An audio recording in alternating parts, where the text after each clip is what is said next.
So welcome to the 12th class RCA school. हमारे physics में second chapter चल रहा था। उसमें हम आज का टॉपिक जो है वो है आवेशित चालक।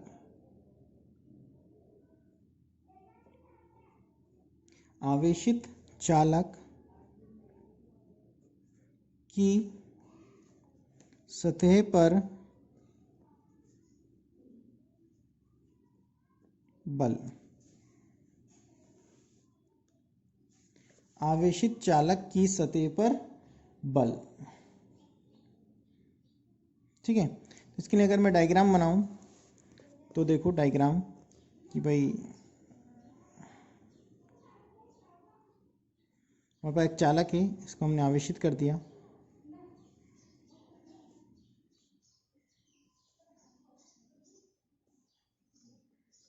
ठीक है, तो आवेश चालक की सतह पर बल निकालने के लिए हमने दो बिंदु ले लिए। एक तो ले लिया बाहर और एक ले लिया अंदर। तो ये तो ले लिया मैंने P1 और ये ले लिया मैंने P2। ठीक है, तो यहाँ पर विद्युत क्षेत्र E1 और E2। ठीक है, लेकिन जो अंदर होगा उसकी दिशा क्या होगी? ये होगा आपका, ये तो एक ही दिशा में होंगे बाहर तो। ठीक है, और अंदर जो होगा वो होगा E1 वेक्टर और यह होगा E2 वेक्टर। इसमें हम क्या करेंगे, इसके दो भाग कर देंगे, दो भाग। ठीक है, A B और ये लिख देता हूँ C। तो एक भाग तो कहलाएगा कौन सा वाला? एक भाग तो कहलाएगा AB वाला, एक कहलाएगा A ये वाला बचा वाला ACB, ये वाला ACB कहलाएगा। ठीक है, तो हमें अब देखो, क्योंकि हमें पता है कि चालक के पृष्ठ से ठीक बाहर जो बिंदु P1 है, ठीक बाहर उस पर जो विद्युत क्षेत्र की तीव्रता फॉर्मूला आता है, यानी E जो विद्युत क्षेत्र बिंदु P1 बाहर है वो आता है सिग्मा अपॉन एप्सिलॉन नॉट। क्या आता है? Sigma upon epsilon not, equation number 1। अब चालक के अंदर विद्युत क्षेत्र शून्य होता है चालक के अंदर, तो अंदर तो कौन सा है? P2, यानी E P2 बराबर 0। चालक के बाहर तो ये फॉर्मूला था, चालक के अंदर जाता है इक्वेशन नंबर 2। अब देखो, अब हम चालक के दो भाग कर दिए। एक तो हो गया अल्पांश, चालक के दो भाग कर दिए हमने यहाँ पर। एक तो हो गया अल्पांश AB, कौन सा हो गया? अल्पांश AB हो गया, जिसका क्षेत्रफल हम DS ले लेते हैं, मान लेते हैं। ठीक है, और दूसरा क्या हुआ? चालक का बचा हुआ भाग ACB हो गया। ठीक है, तो दो भागों में विभक्त कर दिया, AB और ACB। अब AB के निकट स्थित बिंदु पर जो विद्युत क्षेत्र की तीव्रता है E1 और भाग ACB कारण क्या है? E2, यानी EP1। अगर मैं लिखूं EP1, इसके लिए लिख रहा हूं तो क्या लिखूंगा? EP1 लिखूंगा भाई E1 प्लस E2। क्यों लिख रहा हूं? क्योंकि ये दोनों एक ही दिशा में, इसलिए जोड़ दिए मैंने EP1 E2, ये लिख दी मैंने समीकरण नंबर 3। और जो ACB कारण जो है वो EP2 है। ठीक है, वो हो गया EP2। अब इसको क्या लिखूं? इसको लिखूंगा मैं E1 माइनस E2, क्योंकि भाई अंदर देख लो दिशा क्या थी, दोनों की एक दूसरे के ऑपोजिट थी, ये इधर और ये इधर, इसलिए इसमें क्या लगा दिया मैंने? माइनस लगा दिया। ठीक है, तो मैं लिखूं समीकरण नंबर किस किस से लिखूं भैया? समीकरण नंबर 4 और 2 से, 2 वे 4 से। तो E1 माइनस E2, EP2 का मान 0। क्या आ गया? E1 बराबर E2, चाहे E1 काम में लो चाहे E2 काम में लो, बात एक ही है। समीकरण नंबर 5 आ गया आपके पास। ठीक है, चाहे E1 काम में लो चाहे E2 काम में लो। अब मैं लिखूँ भाई समीकरण नंबर 1, 3, 5 से। एक मतलब ये EP1 बराबर सिग्मा, यानी कि चाहे E1 लो चाहे P1 लो, एक ही बात है वो तो। ठीक है, तो आपके पास लिखा हुआ है समीकरण नंबर 1, 3 क्या लिखा हुआ है? E1 प्लस E2, यानी वे भी E1 बराबर EP1 मतलब सिग्मा अपॉन, तो ये आ गया 2E1 बराबर सिग्मा अपॉन एप्सिलॉन नॉट। तो E1 कितना हो गया, सिग्मा अपॉन 2 एप्सिलॉन नॉट। ये किसका माना गया, इसका। चाहे लिख देना यहाँ पर क्यू भाई E1 बराबर क्या है, E2। E1 बराबर E2 है, इसलिए मैंने E1 काम में ले लिया। अब ये मैं मान लूँ कि EB जो आवेश है वो DQ है। जो अल्पांश लिया था अपन ने AB, उस पर आवेश कितना है DQ, तो इस पर लगने वाला अल्पांश पर बल, तो बल को कैसे लिख दूँ मैं, DF। F बराबर अब क्या होता है, आवेश भाई E बराबर अपन ने लिखा था F अपन Q, तो ये क्या आ जाएगा E1 इंटू DQ। यही तो फॉर्मूला होता है इसका। तो E1 का मान सिग्मा अपॉन 2 एप्सिलॉन नॉट, वही क्या आ जाएगा, DQ आ जाएगा। ठीक है। अच्छा DQ बराबर हम क्या पढ़ चुके, DF बराबर सिग्मा अपॉन 2 एप्सिलॉन, DQ बराबर सिग्मा DS। DQ बराबर क्या होता है, सिग्मा DS। तो ये कितना हो गया DF, कितना हो गया DF, ये DF हो गया भैया sigma square upon 2 epsilon not into DS। हमें तो क्या निकालना है, क्षेत्रफल पर, एकांक क्षेत्रफल पर लगने वाला, संपूर्ण परस्पर लगने वाला बल। ठीक है, या फिर क्या लिखूं, एकांक क्षेत्रफल पर, तो ये क्या कहलाएगा DF अपॉन DS।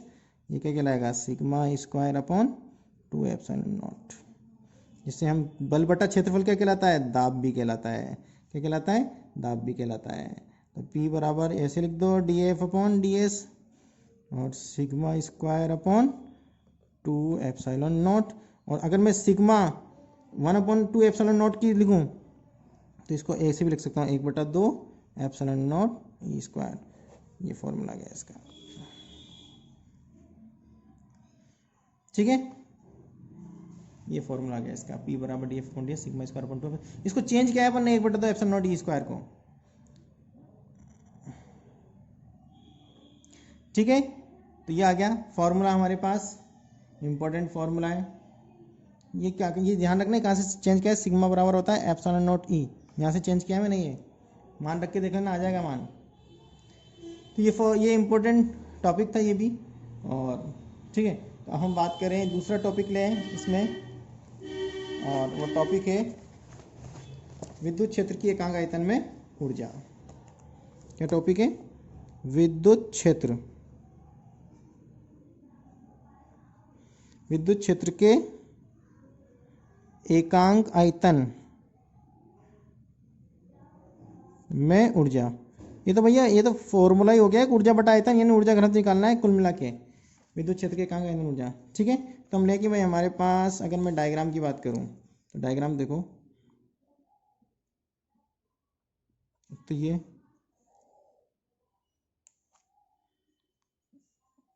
मान लो,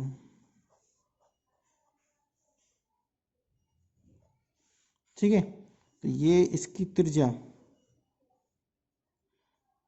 अंदर तो विद्युत क्षेत्र कितना होता है 0, इसकी त्रिज्या मान ली मैंने R, किसकी, भार वाले की, भार वाले की R। ठीक है, और ये है dr, तो ये कितना हो जाएगा R माइनस dr।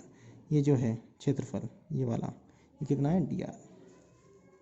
तो अब मैं अगर निकालूं बाहर दाब, अभी अब मैंने दाब का फॉर्मूला क्या लिखा था, P बराबर sigma square upon 2 epsilon not, sigma square upon 2 epsilon not. ठीक है, अच्छा बाहर की ओर अगर मैं बल निकालूं F बराबर क्या होता है, दाब इंटू क्षेत्रफल। दाब कितना, sigma square upon 2 epsilon not. ठीक है, और गोले का क्षेत्रफल कितना है 4 पाई, जिसकी त्रिज्या R है, तो 4 पाई R स्क्वायर। अगर इस बल के विरुद्ध अगर dr दूरी तक संपीड़ित करने में किया गया कार्य निकालें, तो यानी क्या निकालूं मैं, dw निकालूं, किया गया कार्य, dw निकालूं तो क्या आएगा बताओ, F dr। तो F का मान sigma square upon 2 epsilon not 4 pi R square और dr।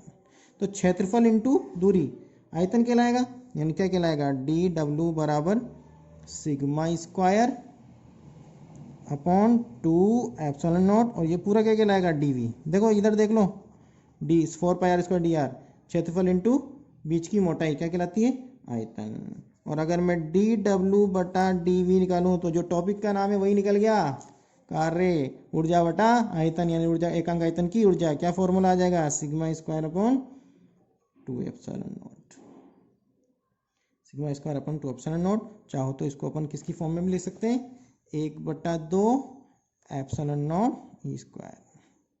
तो जो हमने बल निकाला था वही फॉर्मूला किसका है, क्या है। और अगर मैं इसको हम यू से भी लिख सकते हैं, यू एकांक आयतन की ऊर्जा है यू वी, तो यानी sigma square upon 2 epsilon not के 2 1/2 एप्सिलॉन नॉट ई स्क्वायर के 2। अगर यही फॉर्मूला, क्योंकि ये एप्सिलॉन नॉट माध्यम में, निर्वात में, अगर ये माध्यम में निकालूं, ठीक है, तो u बराबर 1/2 क्या आ जाएगा, u बराबर 1/2, बस एप्सिलॉन नॉट के यहाँ क्या आ जाएगा, एप्सिलॉन ई स्क्वायर फॉर्मूला आ जाएगा। ठीक है, तो ये आज हमने 2 टॉपिक कर लिए, इंपॉर्टेंट टॉपिक थे दोनों, और बात निकालने की है ना। इसके बाद अगर मैं बात करूं, एक इस बुक इस चैप्टर का लास्ट टॉपिक भी हम कर लेते हैं अभी, और वो है साबुन के आवेशित बुलबुले का संतुलन। क्या टॉपिक है, साबुन के आवेशित